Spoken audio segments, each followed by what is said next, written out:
Okay, so I want to take a few minutes to go over this week's lesson plan, which deals with measures of central tendency, which is probably somewhere between double stitch polyester pants and Dr. Phil's mustache in terms of how sexy it is to students. And so we're going to do a few things to hopefully spruce it up. Now, taking a look at this lesson and the overall purpose and goals, the number one thing is that students will learn what the primary measures of central tendency. And in doing so, they should really learn about the pros and cons of each measure. In fact, I kind of think this is the most important thing they'll get out of it, is that they'll know the strengths and weaknesses of each of these measures and when they should and should not be used.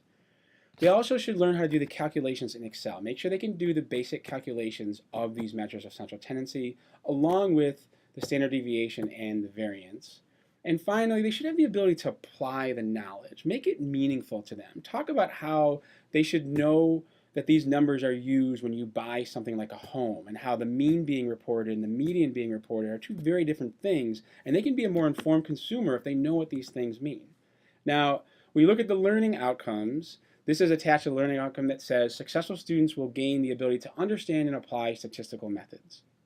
All right, so the hook. How are we going to lure them in?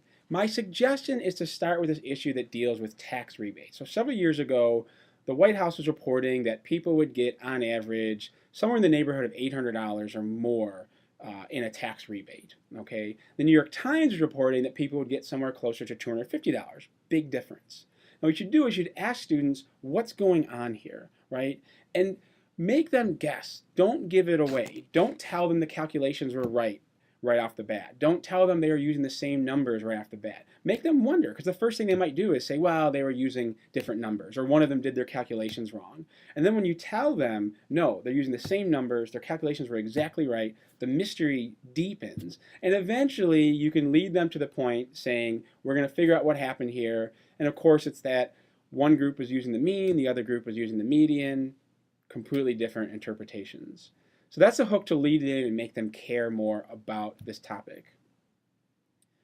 Now, resources. You should refer to the written lesson plan for prior activities. That is, if you want to know what the students should have done before they got to this lesson, look at my written lesson plan. And also, the students should watch the lecture video on measures of central tendency, because that complements what we're doing here. Now, in terms of activities, there's going to be the class discussion about the tax rebate. You're going to go through the upsides and downsides of each measure, their strengths and weaknesses. You're going to do a free throw shooting exercise where you describe in more detail in another narrative, in a written guidelines document. And then finally, they're going to get some hands-on practice with Excel, and you should be able to do all of this in a 1 hour and 20-minute session. All right, now, finally, some pitfalls and suggestions that I have from doing this for several years. So allow at least 20 minutes for the free throw exercise.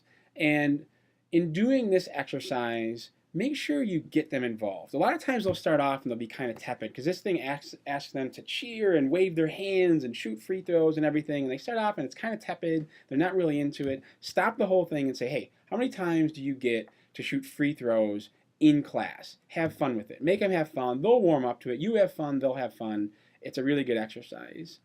When they're doing this free throw exercise, you need to capture their results. You know, how many shots they're making relative to how many shots they took. Capture those results in Excel, not on the whiteboard. I've had many situations where I've written them on the whiteboard, forgotten myself, and erased the numbers before anyone had a chance to record them. And you need to record them because you are going to use those results to calculate your descriptive statistics in Excel, right? That's where you're going to get some of your practice. Now, when you're doing the Excel exercise, make sure you disable their computers at any point when you want to show them how to do something. Because no matter how cool we are and how fun we are, we're not going to be able to compete with Facebook and whatever else they might be looking at. So disable their computers. When they're going to practice and do the calculations in Excel on their own, then you enable them again and let them do their thing. And that's it. Have a good lesson.